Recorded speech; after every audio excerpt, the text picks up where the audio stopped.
Bismillah bi quwwatillah wa bi nasrillah la haula wa la quwwata illa billah. Asyhadu an la ilaha illallah wa asyhadu anna Muhammadan abduhu wa rasuluh. Allahumma shalli wa sallim ala sayyidina Muhammad wa ala alihi wa sahbihi ajma'in. Rabbi shrah li sadri wa yassir li amri wa hlul 'uqdatam min lisani yafqahu qawli. Amma ba'd.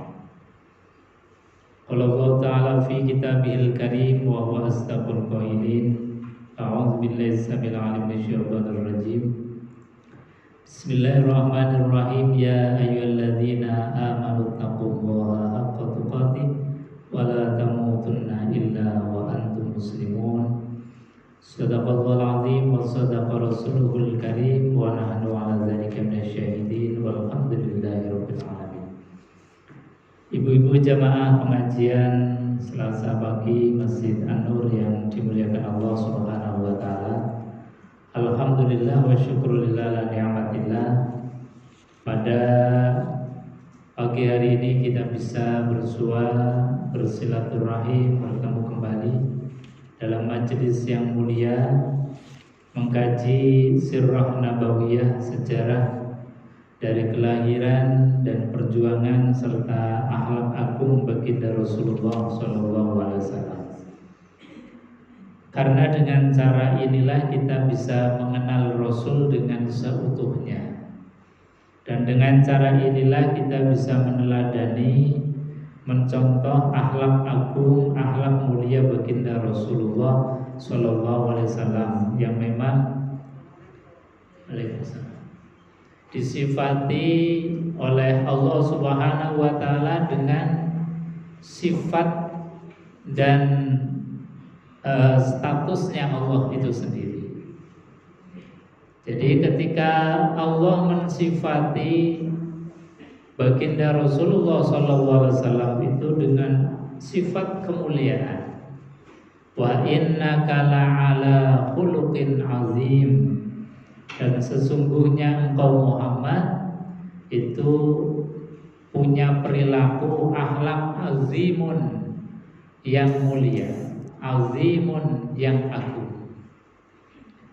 Azim itu sebetulnya sifatnya Allah. Allah kan punya sifat dalam Al-Asmaul Husna itu azimun. Sifat Allah itu maha agung. Tapi ketika Allah mensifati baginda Rasulullah SAW itu dengan sifatnya Allah Subhanahu wa ta'ala. Jadi bukan berarti Allah menyamakan Nabi Muhammad dengan zatnya Allah, enggak. Tapi ini sebagai apresiasi bentuk penyanjungan Allah terhadap Rasulullah SAW. Jadi bukan berarti Allah melakukan perbuatan syirik, enggak, menyamakan Allah, mensejajarkan Rasulullah dengan dirinya, enggak. Ini kan seperti ini viral di media sosial, seperti misalnya sholawat nariyah terus di caption syirik. Karena apa? Karena isinya itu seperti minta kepada Rasulullah. Hafal sholawat nariyah. Allahumma sholli sholatan kamilatan wa salim salaman taman ala sayyidina Muhammadin illahi tanhalu bil uqadu wa tanfariju bil qurabu wa tuqadha bihi hawaiju wa tunalu bihi rawaibu wa husnul khawatimi wa yustasqal ghamamu biwajhi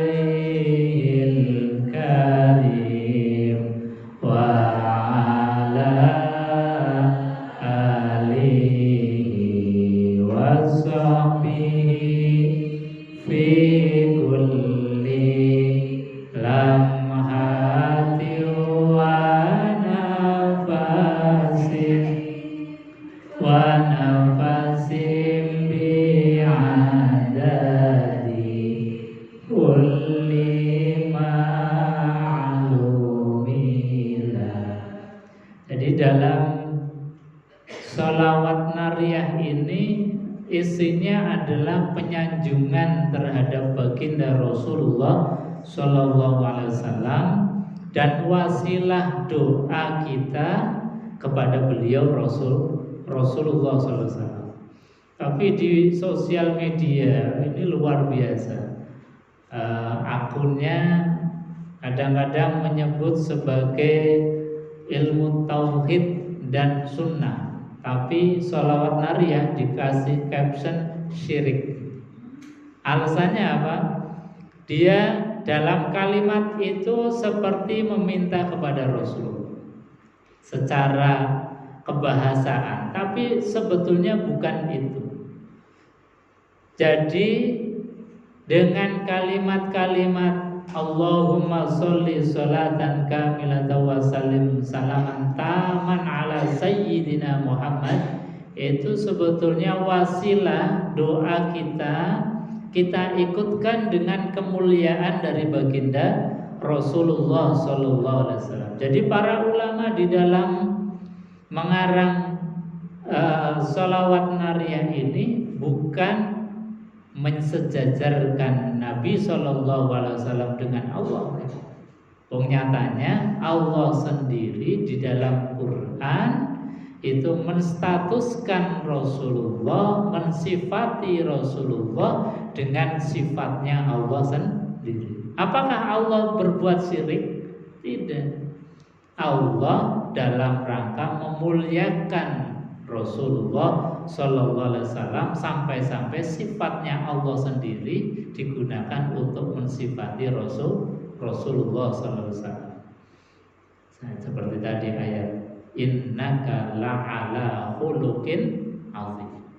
Jadi kalau kita nanti mungkin ketemu ada ustadz menyampaikan sholawat nariyah syirik atau di sosial media ada seperti itu, kita nggak usah kaget. Jawabannya seperti tadi. Allah saja di dalam mensifati Rasulullah dengan sifatnya Allah sendiri. Wa innaka la'ala khuluqin azim. Ibu-ibu jamaah pengajian yang dimuliakan Allah Subhanahu wa taala. Kita lanjutkan kajian Sirah Nabawiyah di bab yang berikutnya. Ini bab yang keempat, kelahiran dan 40 tahun sebelum kenabian baginda Rasulullah Sallallahu Alaihi Wasallam.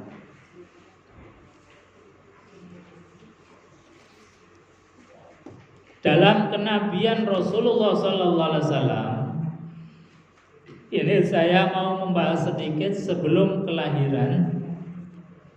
Di bab yang kemarin itu ada yang disebut sebagai irhasul linubuwah dan ada yang disebut sebagai mu'jizatur rasul. Apa bedanya? Bedanya kalau irhas itu adalah tanda-tanda atau sesuatu yang luar biasa yang diberikan kepada calon nabi. Jadi sebelum nabi diangkat menjadi nabi dan rasul, itu sudah dikasih keistimewaan, dikasih oleh Allah Subhanahu wa taala tanda-tanda, spesifikasi untuk membedakan dengan orang lain. Ini namanya irhas. Sedangkan mukjizat itu diberikan Allah ketika seseorang itu diangkat menjadi nabi atau rasulnya Allah. Jadi setelah menjadi nabi. Ini sebelum kelahiran baginda Rasulullah banyak sekali, termasuk di dalam kitab Maraqil Ubudiyah atau Muraqil Ubudiyah. Al-Imam An-Nawawi Al-Bantani itu merangkum sekian banyak irhas-irhas, tanda-tanda kenabian baginda Rasulullah SAW. Di samping sesuatu yang memang sudah dijelaskan di dalam kitab-kitab terdahulu seperti Zabur, Taurat, dan Injil, akhlak mulianya Rasulullah itu seperti apa, itu secara detail dijelaskan. Juga di dalam kitab Maraqil Ubudiyah itu Imam An-Nawawi memberikan satu keterangan, mengajarkan kepada kita. Kata beliau, lam yahtalim qattu toha mutlaqan abadan. Yang pertama, irhasnya Rasulullah yang dikarang oleh beliau, lam yahtalim qattu toha mutlaqan abadan, adalah Rasulullah lam yahtalim, tidak pernah ihtilam. Ihtilam itu bermimpi basah. Meskipun ihtilam itu sifatnya adalah fitrah manusia, bahkan menjadi ukuran seseorang atau anak ini sudah baligh atau belum. Itu untuk laki-laki kan ukurannya sudah ihtilam.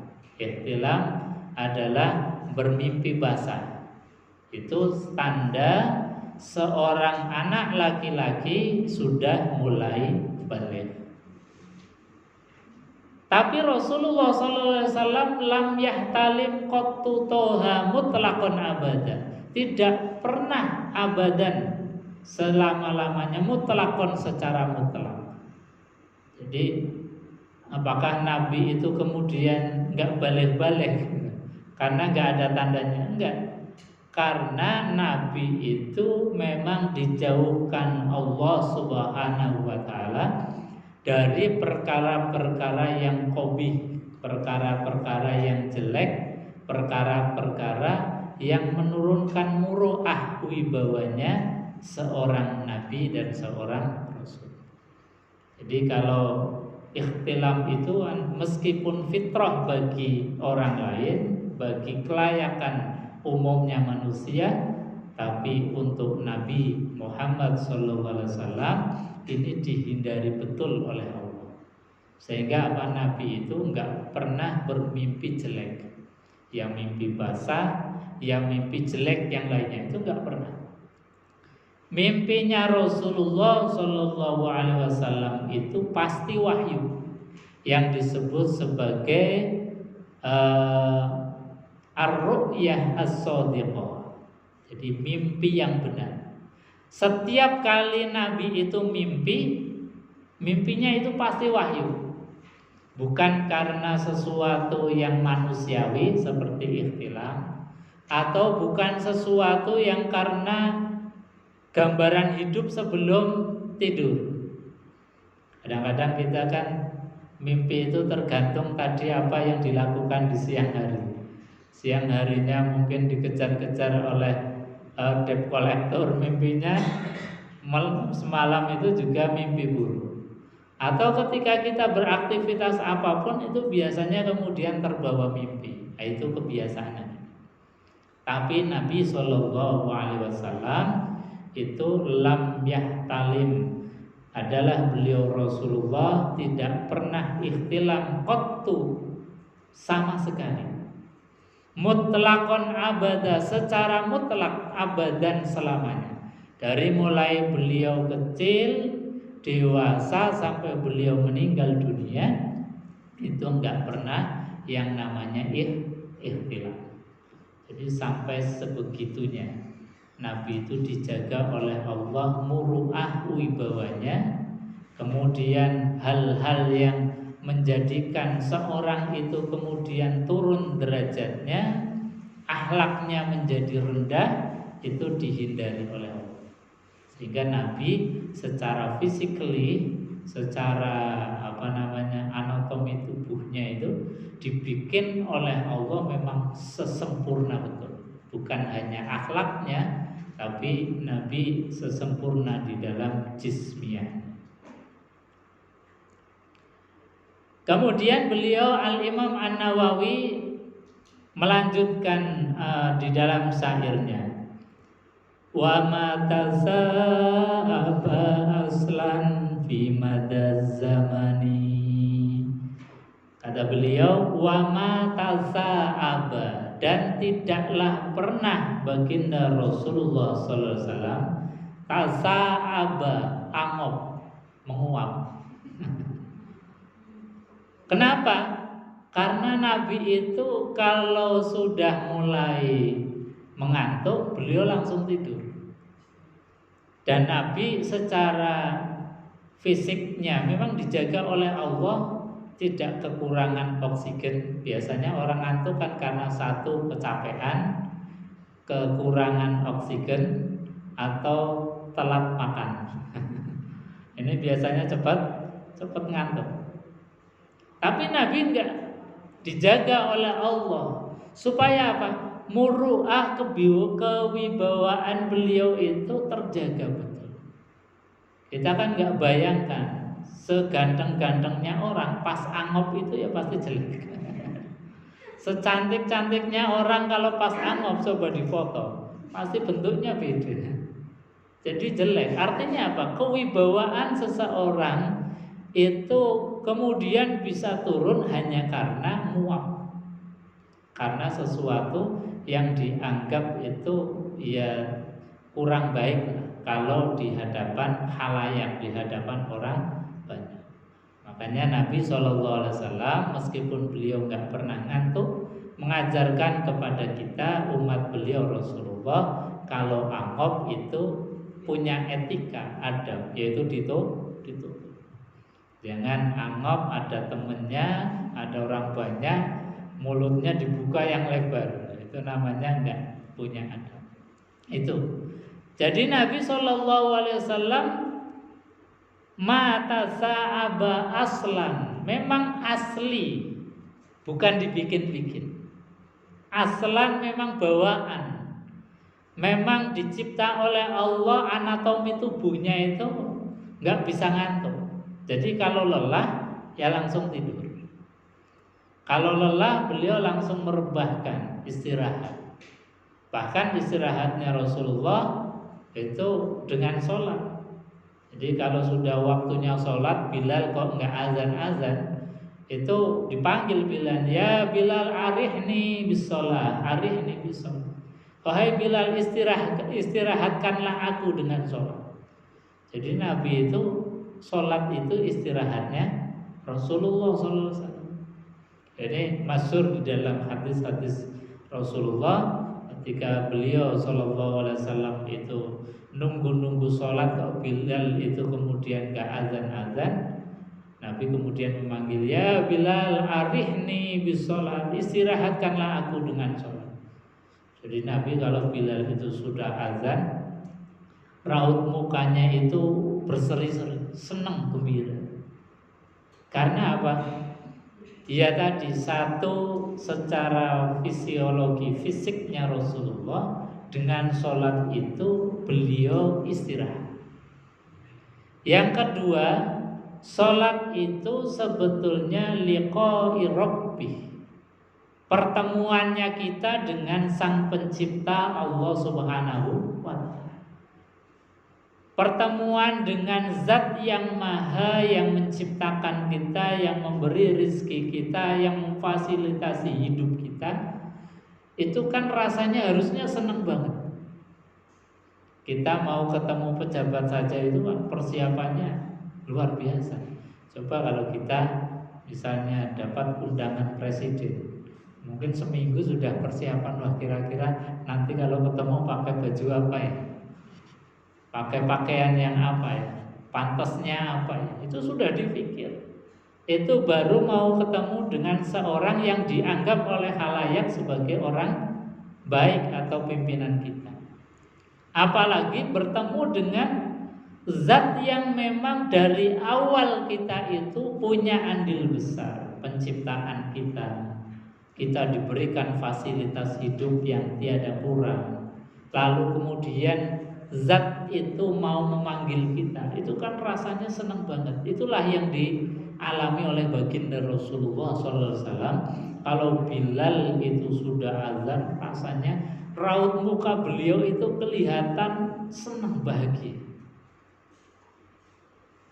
Raut muka beliau itu ditunjukkan dengan rasa gembira, rasa senang untuk bertemu dengan Allah Subhanahu wa ta'ala. Makanya baginda Rasulullah mengatakan, kalau kita nggak bisa ketemu langsung dengan Allah, mi'rajul mu'minin bis shalah. As-sholatu mi'rajul mu'minin. Jadi kata Nabi SAW, sholat itu adalah mi'rajnya kita orang-orang yang beriman.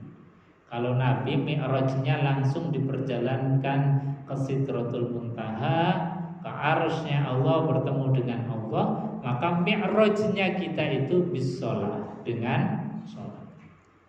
Artinya apa?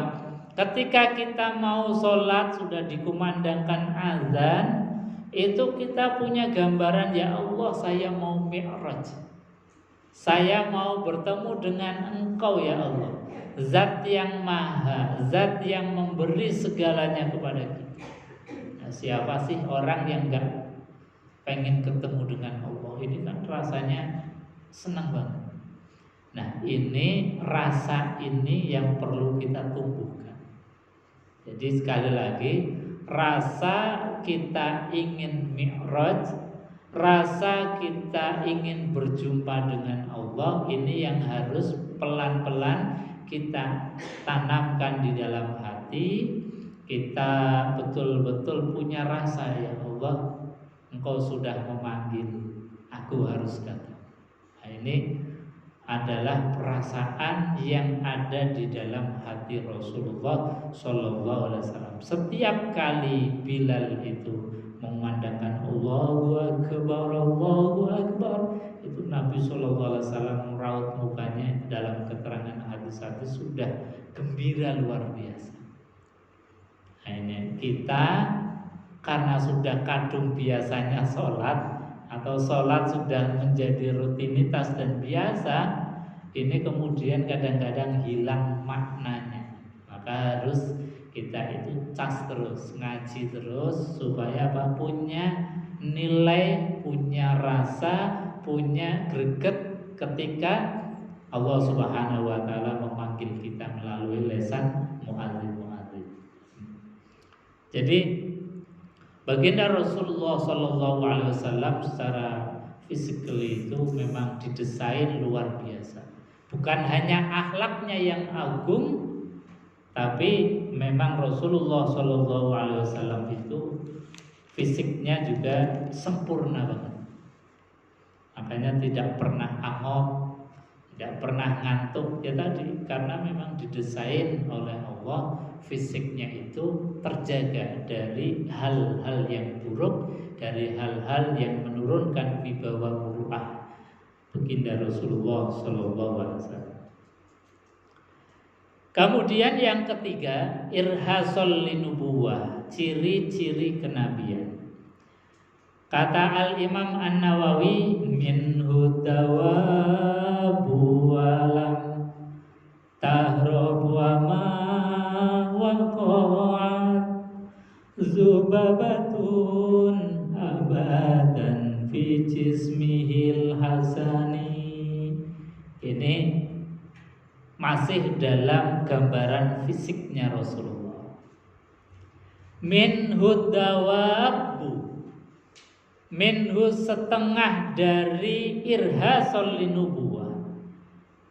Di antara irhas kenabiannya Rasulullah sallallahu alaihi wasallam adalah ad-dawabu, binatang-binatang yang buas sekalipun lam tahrab, ketika bertemu dengan Rasulullah sallallahu alaihi wasallam tidak lari dan juga tidak menyakiti Nabi. Jadi tunduk terhadap Rasulullah. Itu at-tahrab atau ad-dawab. Jadi ad-dawab, binatang-binatang yang menyakitkan atau binatang-binatang buas sekalipun kayak kalajengking, seperti ular atau binatang buas yang lain, ketemu dengan Rasulullah SAW itu tunduk kepada Rasulullah. Ya tidak menghindar, ya tidak kemudian menyakiti Rasulullah.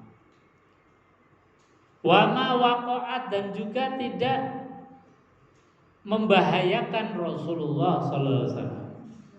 Ini fisikalinya Rasulullah dijaga. Jadi binatang-binatang pun tunduk di hadapan Rasulullah.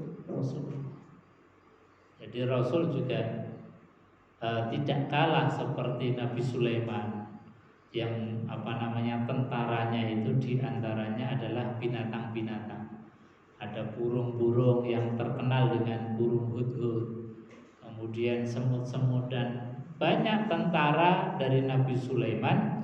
Bahkan Nabi Sulaiman sendiri bisa berdialog, bisa berinteraksi dengan hewan. Nabi Muhammad pun demikian.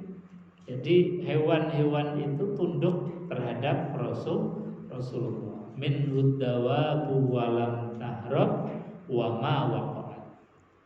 Zubabatun abadan fi jismihil hasan, dan tidak menempel ke tubuh mulianya Rasulullah, ke tubuh elok mulianya Rasulullah sallallahu alaihi wasallam, seperti hewan yang dianggap kotor, yang dianggap hina, yang dianggap membawa penyakit. Zubabatun, seperti misalnya lalat.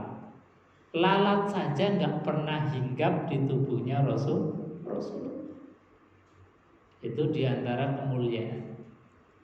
Makanya Rohib Buhairah ketika Rasulullah SAW remaja diajak pamannya itu Muhibah mau berdagang ke Syam, ke daerah sekitar Palestina, itu Buhairah itu tahu persis ini kok anak beda banget.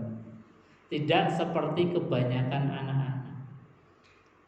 Lalat nggak mau hinggap, nyamuk juga nggak mau hinggap. Jadi hewan-hewan yang kemudian seringkali disifati kita sebagai hewan kotor, seperti lalat kan hewan kotor, karena apa? Hinggapnya itu senantiasa di kotoran, di sampah-sampah, di tempat-tempat yang kotor.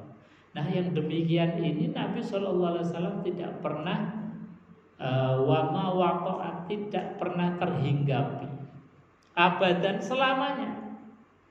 Bukan hanya ketika Nabi itu sudah diangkat menjadi Nabi dan Rasul saja, tapi sejak kecil, sejak beliau dilahirkan sampai beliau diangkat menjadi Nabi dan Rasul, sampai wafat, itu tidak pernah terhinggapi hewan-hewan semacam itu. Karena memang apa? Nabi SAW itu tubuhnya secara fisikly tanpa minyak wangi, itu aroma wanginya itu semerbak. Ya secara otomatis kan. Lalat yang sukanya kotor, yang sukanya bau-bau yang gak sedap, ketika ada tubuh yang wangi, pasti secara sendirinya akan menghindar, gak mau untuk hinggap. Karena memang Nabi keringatnya itu wangi, harum. Nah, itulah diantara tadi fisikalinya Rasulullah dicipta memang dalam keadaan sempurna. Beda dengan kita. Nah, kita aroma keringatnya tergantung apa yang diminum, apa yang dimakan. Jadi Rasulullah memang luar biasa. Ya pantaslah kemudian Allah mendeklarasikan untuk kita, laqad kana lakum fi Rasulillahi uswatun hasanah. Laqad, sungguh benar-benar. Bahkan dalam deklarasi ini Allah pakai 2 kali kalimat taukid, kalimat penguat. La dan qad. La itu juga taukid, penguat. Qad juga maknanya sungguh-sungguh, benar-benar. Artinya Allah di dalam meyakinkan kita bahwa Nabi Muhammad SAW itu uswatun hasanah. Allah di dalam meyakinkan kita untuk kita mencontoh, meniru Rasulullah SAW. Itu Allah dengan kalimat superlatif, kalimat kesungguhan. Sungguh benar-benar yakin bahwasanya ada di dalam diri pribadi Rasulullah sallallahu alaihi wasallam uswatun hasanah, contoh teladan perilaku agung mulia Rasul. Sehingga apa? Dalam berbagai macam sisi kehidupan Rasulullah sallallahu alaihi wasallam, sekecil apapun itu pasti punya nilai mulia. Kalau kita meniru kehidupan Rasulullah sallallahu alaihi wasallam dalam hal yang kecil, apalagi dalam hal-hal yang besar, itu bagian dari kemuliaan dan itu bagian juga dari ihya sunnah, menghidupkan sunnah Rasul, dan itu artinya kita dalam keadaan ibadah. Itu hal-hal yang kecil. Jadi semakin banyak kita mengenal Rasulullah sallallahu alaihi wasallam, detail-detailnya Rasulullah, kemudian kita mencontoh, ya itulah kemuliaan. Nabi sallallahu alaihi wasallam makan dengan tangan kanan, itu kan kayaknya remeh. Apalagi kita mungkin yang dari kecil memang sudah ditradisikan begitu. Tapi makan dengan tangan kanan itu adalah kemuliaan. Ditambah lagi makan dengan tangan kanan diawali dengan Bismillahirrahmanirrahim, menyebut nama Allah, zat yang memberikan kita makan, tambah lagi kemuliaan. Ditambah lagi kemudian kita baca zikir-zikir sebelum makan sebagaimana Rasulullah SAW itu ajarkan, tambah lagi kemuliaan. Jadi semakin kita banyak meniru Rasulullah, maka semakin mulia kita menurut pandangan dan kacamatanya Allah Subhanahu wa ta'ala. Nah, inilah pentingnya kita pada pagi hari ini kita mengkaji sirah nabawiyah. Itu diantaranya kita pengen dapat detail-detailnya Rasul. Kalau Quran kan global, wa innaka la'ala khuluqin azim, sesungguhnya engkau Muhammad akhlaknya mulia, azim, agung. Lah mulia yang bagaimana? Ya tadi, kemudian detail-detailnya dijabarkan di dalam hadis-hadis Rasulullah sallallahu alaihi wasallam, di dalam kemudian sirah nabawiyah, perjalanan hidup Rasulullah. Semakin kita tahu, kemudian dengan tahu kita meniru, maka ketika meniru kita dalam posisi mulia di hadapan Allah Subhanahu wa ta'ala. Tapi yang sifatnya physically seperti tadi, lalat nggak pernah hinggap ke kita, itu ya bisa saja dengan kita kasih parfum.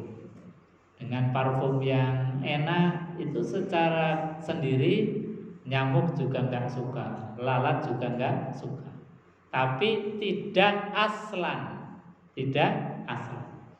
Kalau aslinya kita, ya keringat kita ya sesuai dengan apa yang kita makan, apa yang kita minum. Yang mengundang datangnya nyamuk, yang mengundang datangnya lalat. Itu aslannya kita.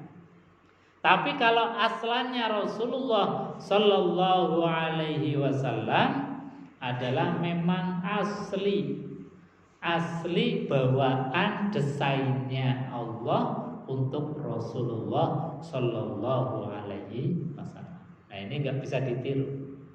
Ya tirunya dengan yang sifatnya itu yang tidak permanen. Nabi mencontohkan kita itu kemudian pakai minyak wangi. Nah, itu kemudian menjadikan kita sunnah. Nabi Shallallahu Alaihi Wasallam kemudian mencontohkan, mendidik kita untuk siwak. Karena dengan siwak itu ketika kita di dalam bermajlis kumpul dengan banyak orang, maka menjadi nyaman semua orang. Bahkan ketika kita mau bermajlis dengan Allah Subhanahu wa ta'ala lewat media sholat, itu pun Nabi Shallallahu Alaihi Wasallam menyarankan kepada kita untuk bersiwak. Karena apa? Supaya nyaman. Kita nyaman, Allah juga nyaman. atau kita nyaman, orang yang berada di sebelah kanan dan kiri kita juga nyaman. Makanya dalam sebuah hadis beliau Rasulullah SAW mengatakan, laula an asyukka ala ummati la amartuhum bisiwa inda kulli sholati.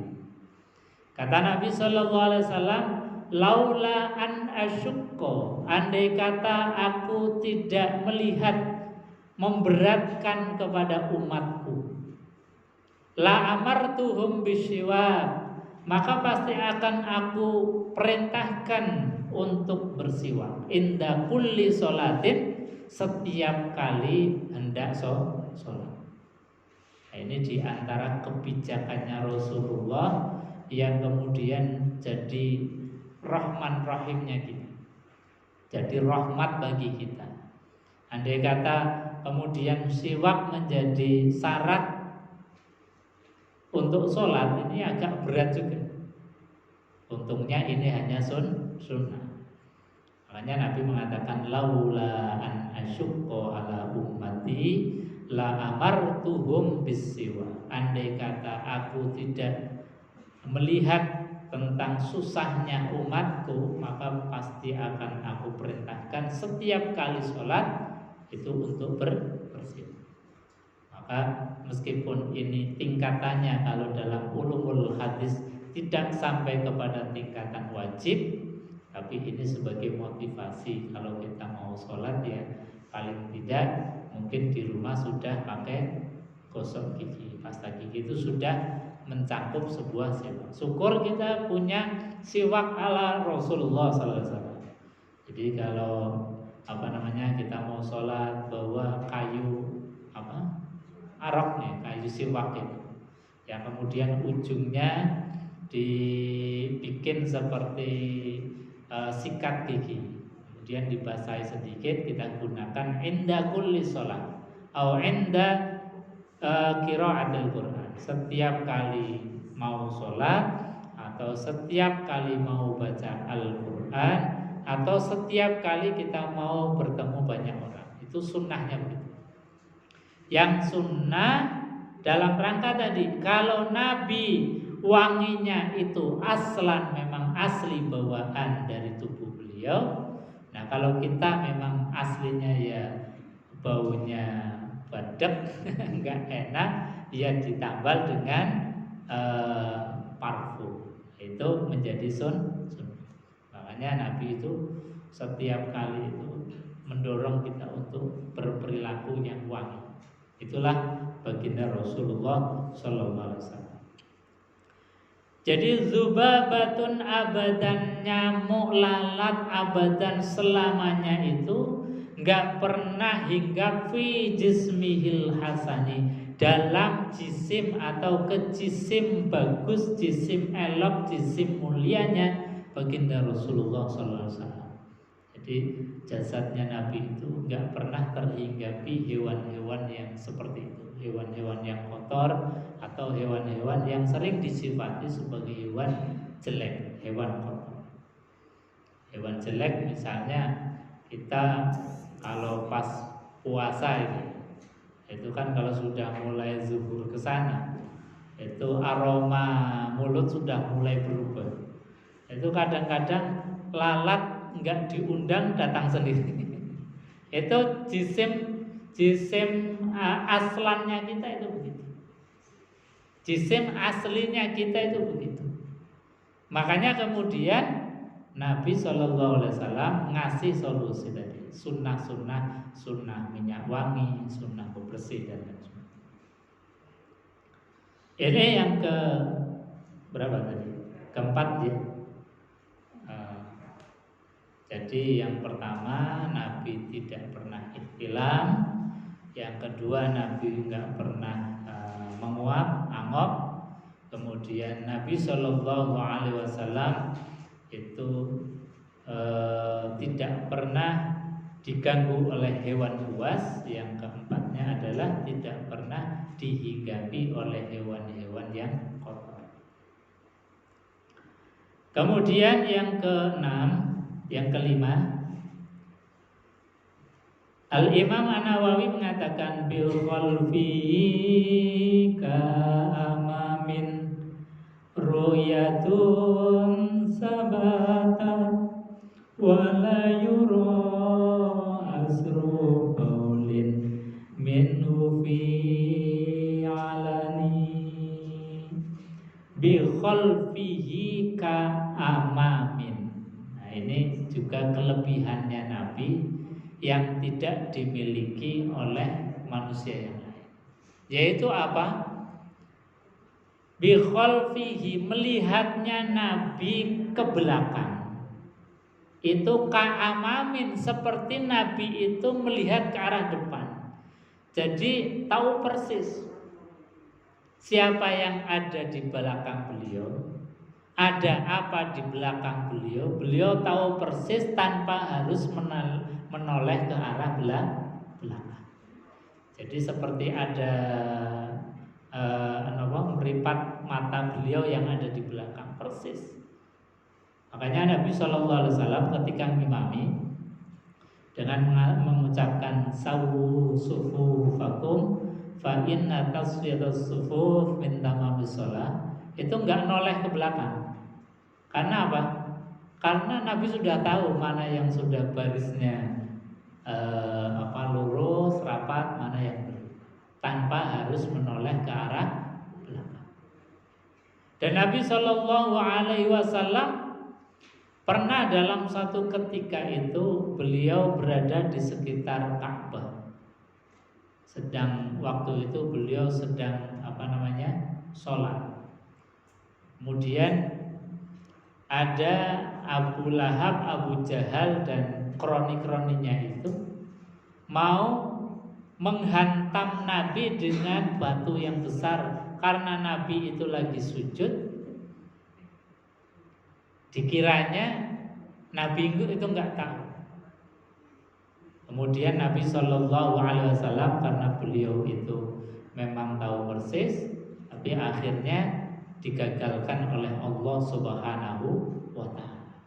Jadi Nabi karena tadi punya sifat bi khalfihi ka'ama min ru'yatun sabatan. Jadi penglihatannya Nabi melihat ke belakang sama persis dengan melihat ke depan tanpa harus menengok.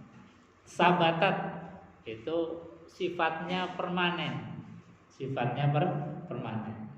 Tidak seperti kita. Kita tahu orang yang ada di belakang kita. Karena apa? Depan kita ada kacanya.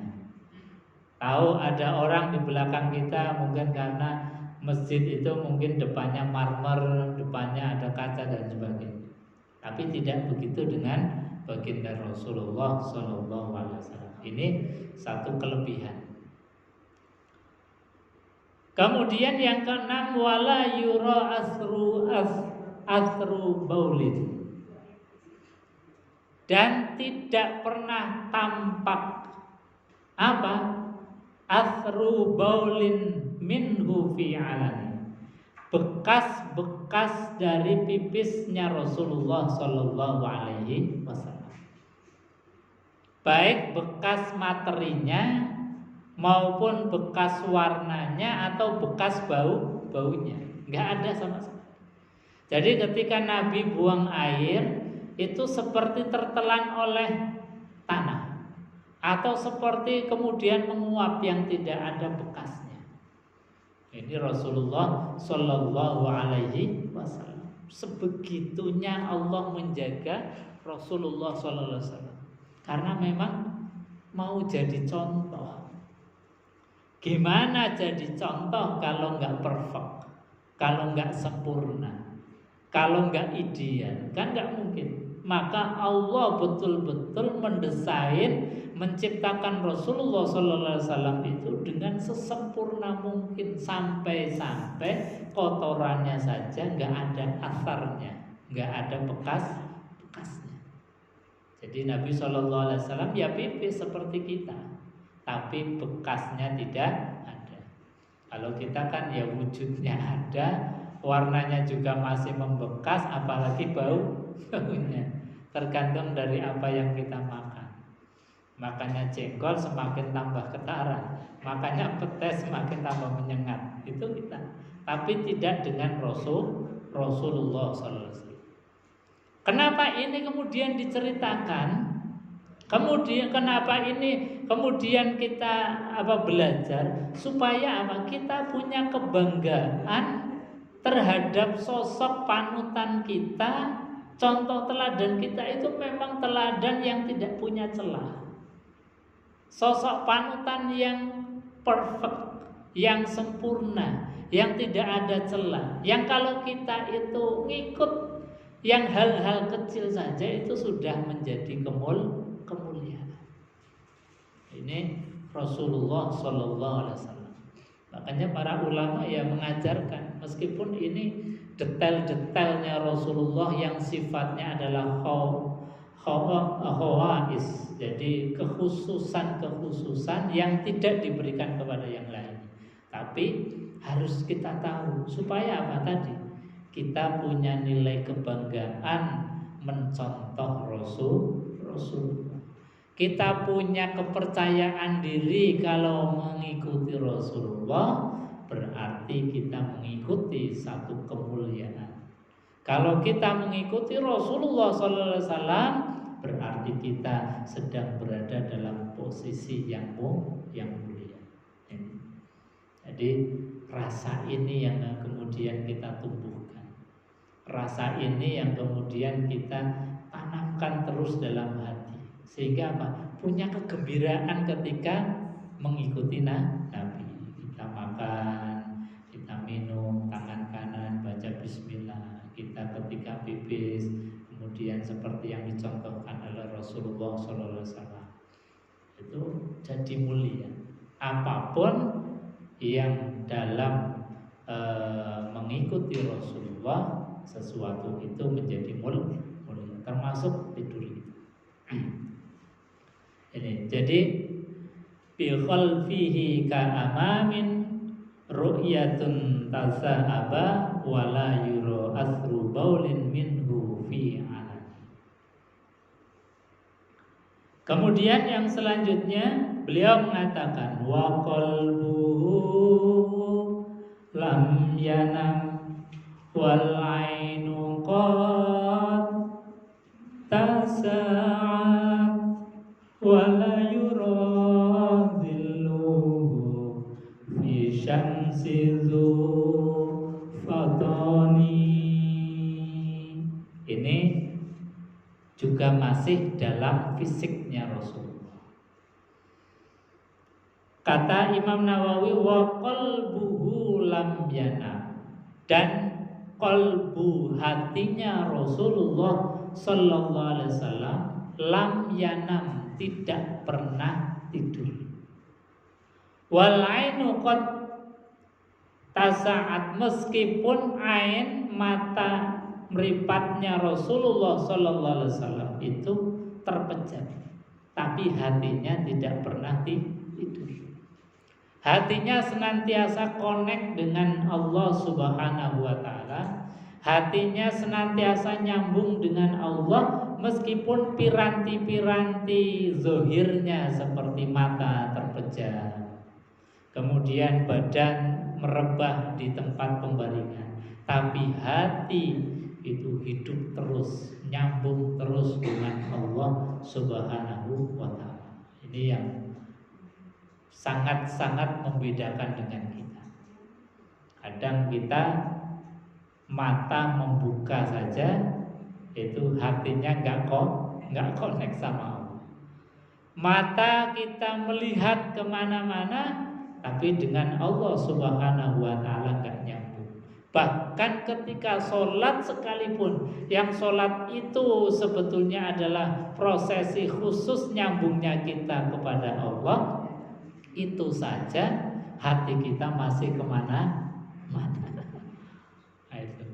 Nabi tidur saja hatinya nyambung.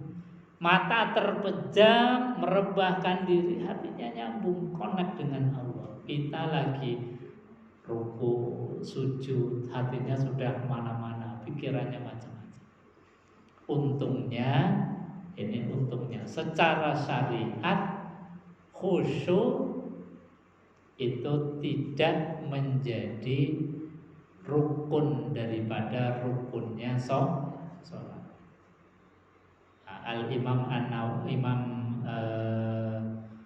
dalam Ihya Ulumuddin, Imam Al-Ghazali itu hanya mensyaratkan pokoknya khusyuknya kita itu kalau nggak bisa full dalam satu sholat, maka diusahakan ketika kita menghadap ke arah kiblat, mengangkat kedua tangan kita, mengucapkan kalimat Allahu Akbar, itu hendaknya betul-betul kita tawajjuh ilallah, hadir betul-betul di hadapan Allah Subhanahu wa ta'ala. Meskipun nanti setelah itu perjalanan sholat kita mungkin tadi hati kita berkelana kemana-mana, itu masih dianggap sah. Tapi tadi Al-Imam Al-Ghazali mensarankan ya kita nggak full selama sholat nggak apa-apa lah, karena memang susahnya luar biasa. Tapi diharapkan pas takbir Allahu Akbar ada perasaan tawajuh, ada perasaan hadirnya kita betul-betul lagi talaki, lagi berhadapan dengan Allah. Nah, sebetulnya kalau sudah diawali dengan itu akan mudah nyambung terus. Tapi kalau pas takbir saja itu sudah mulai lupa, nggak tahu apa yang diucapkan, ucapan Allahu Akbar makna dan kalimatnya itu seperti apa, tujuan kita menghadap kemana, itu kita tidak ada rasa connect dan tidak ada rasa tadi hadir di hadapan Allah, maka ya wassalam. Artinya wassalam ya sampai salam pun kita akan prosesnya seperti itu, seperti tidak hadir di hadapan Allah. Hanya ini dilatih terus. Ini alhamdulillah untuk setiap Rabu di Al-Azhar ada kita kajian tafsir untuk khusus bacaan-bacaan sholat. Soalnya apa? Kita kadang-kadang sudah kadung terbiasa baca bacaan sholat itu, kemudian kurang termaknai. Maksudnya apa? Tujuannya apa? Ini untuk apa? Ini setiap Rabu itu 2 pekan sekali selang-seling dengan kitab Hikam itu di Masjid Al-Azhar. Moga kalau mau ikuti bareng-bareng belajar supaya apa tadi? Setiap ketika kita sholat dari mulai Allahu Akbar sampai salam itu termaknai. Kita itu punya kesadaran, kita itu faham terhadap apa yang kita ucapkan, maknanya apa, tujuannya apa, filosofinya bagaimana. Ini supaya kita jadi merasakan. Soalnya apa? Kalau satu misalnya kalimat takbir itu dimaknai, itu juga takbirnya kayaknya nggak selesai-selesai. Jadi panjang. Kalimat takbir kalau kita maknai Allahu Akbar dengan penghayatan dan perenungan, itu harusnya sudah bisa meneteskan air mata. Makanya para sahabat itu banyak yang kalau sholat itu langsung tersungkur. Gak kuatnya dengan kalimat takbir Allahu Akbar. Akbarnya Allah itu betul-betul mahal, akbar. Dan kita itu tidak ada apa-apanya di hadapan Allah. Itu saja kan kalimat yang luar biasa, spektakuler. Cuma tadi karena saking biasanya, saking rutinitasnya, bahkan mungkin kita nggak paham kalimat takbir, asal takbir Allahu Akbar, akhirnya ya barokahnya nggak paham, kemudian kita sholatnya jadi jadi cepat, sholatnya jadi kemudian tadi ya kita menjadi sholat itu ya sudah bagian dari hidup kita, tapi kurang menjadi jamaah yang dimuliakan Allah Subhanahu wa taala. Jadi wa qalbuhu lam yanam wal ainu qad tasa'a wa la yura dhilluhu fi syamsi zufafa. Wa la yura, dan tidaklah terlihat zilluhu, bayang-bayangnya Rasulullah. Seperti kemarin sudah saya sampaikan, Nabi itu nggak pernah terlihat bayang-bayangannya, nggak ada ayang-ayangannya. Kenapa? Karena dalam keterangan hadis yang kemarin, Nabi ketika berjalan di tempat yang panas, di tempat yang ada sinar itu, beliau Nabi Shallallahu Alaihi Wasallam tertutupi oleh awan. Tertutupi oleh awan, sehingga apa ya, otomatis Nabi ketika berjalan tidak ada bayang-bayangnya. Para ulama menjelaskan di antara kenapa Nabi sirriyahnya apa kok dihilangkan bayang-bayangnya? Ya karena untuk menjaga kewibawaan Rasulullah Sallallahu Alaihi Wasallam. Allah tidak rela kalau kekasihnya, kalau baginda Rasulullah Sallallahu Alaihi Wasallam itu dilecehkan meskipun hanya diinjak-injak bayang-bayangannya. Nah, kita kan setiap saat itu kalau kumpul dengan orang banyak di tempat yang panas itu pasti bayangan kita keinjak-injak. Bahkan bayangan kepala kita pun terinjak. Itu Allah nggak suka, nggak ingin kalau Nabi meskipun hanya bayangannya terinjak oleh orang lain. Sehingga apa, setiap kali berjalan di tempat yang panas, awan senantiasa mengikuti. Dan ini yang kemudian tadi Pendeta Bukhairul itu, ini anak kok tidak seperti orang lain, tidak seperti anak kebanyakan. Kalau berjalan di tempat panas senantiasa dinaungi oleh awan. Dan ini ada di dalam kitab-kitab Taurat, Zabur dan Injil itu, irhas-irhas, tanda-tanda kenabian Nabi terakhir baginda Rasulullah Sallallahu Alaihi Wasallam.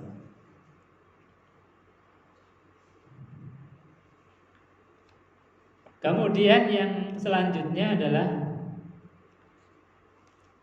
Al-Imam An-Nawawi mengatakan kitfahu qad alata qauman idza jalasu indal wiladati sifyada bimuhtatini.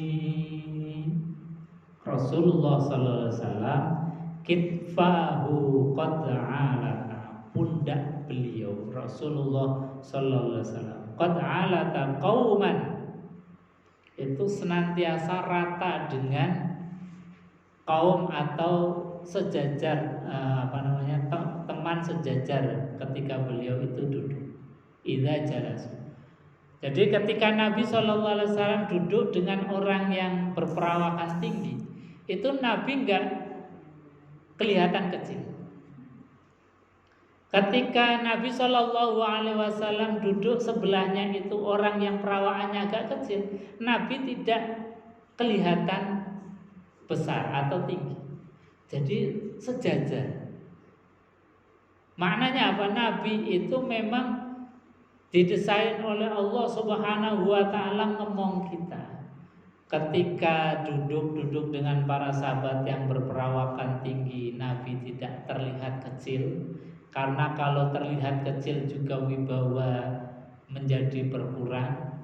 Kok ada kanan kirinya orang besar misalnya, orang tinggi, Nabi kemudian celempit kecil, itu kan jadi kayaknya jadi berkurang. Misalnya kayak nuwun sewu Pak Presiden Jokowi luar negeri kunjungan, yang lain tinggi-tinggi, besar-besar, presiden kita udah kecil, kurus lagi, kan rasanya gimana? Meskipun ya nggak apa-apa sebagai manusia, tapi Allah menjaga itu semua. Tidak pengen kekasihnya, tidak pengen Rasulullah Sallallahu Alaihi Wasallam itu terlihat lebih rendah daripada yang lain, atau terlihat orang lain itu menjadi terkecilkan karena Rasulullah Sallallahu Alaihi Wasallam. Tidak ingin. Makanya di dalam duduk-duduk Rasulullah ketika bermajelis itu disifati kitfahu qad alata qauman idza jalasu. Ketika Nabi duduk itu pundaknya rata dengan teman sejajar di kanan kiri beliau. Ini satu keistimewaan Rasulullah yang dikasih oleh Allah Subhanahu wa taala. Kemudian indal wiladati sifyadha bimukhatatin. Yang terakhir di dalam bait syair ini dalam kitab Muraqil Audiyah, indal wiladah, ketika Nabi Shallallahu Alaihi Wasallam itu dilahirkan, sif itu sudah dalam keadaan bersih, tidak keluar darahnya. Juga Nabi Shallallahu Alaihi Wasallam tidak membawa kotoran, termasuk kotoran di dalam kemaluan beliau. Karena apa? Beliau lahir sudah dalam keadaan ikhtatana, sudah dihitan. Jadi Nabi betul-betul keluar itu dalam keadaan bersih. Jangankan Nabi, Fatimatuz Zahra, putrinya Rasulullah Shallallahu Alaihi Wasallam saja, itu ketika melahirkan beberapa kali putra-putra beliau, itu dalam keterangan sirah sejarah itu disebutkan Fatimatuz Zahra melahirkan di waktu maghrib. Maghrib kira-kira waktunya panjang apa pendek? Pendek. Tapi beliau Fatimatuz Zahra itu melahirkan di waktu maghrib, tapi waktu maghrib yang beliau dalam keadaan wiladah itu masih bisa melaksanakan sholat. Karena apa? Karena tidak ada nifasnya, tidak keluar darah wiladah. Jadi keluar anak sudah langsung bersih, langsung bisa suci, langsung bisa sholat. Sehingga apa? Beliau tidak ada satu sholat pun yang tertinggal. Makanya diberikan gelar Fatimatuz Zahra, Fatimah yang senantiasa suci. Karena beliau tidak pernah menstruasi, tidak pernah haid, dan juga ketika wiladah melahirkan pun tidak keluar darah.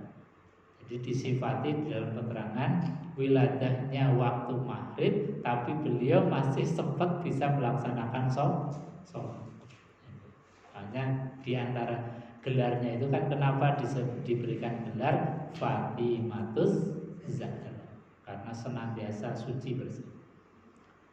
Ibu-ibu jamaah yang dimuliakan Allah Subhanahu wa taala, jadi ini yang menjadi prolog untuk bab yang keempat ini tentang kelahiran dan 40 tahun sebelum kenabian.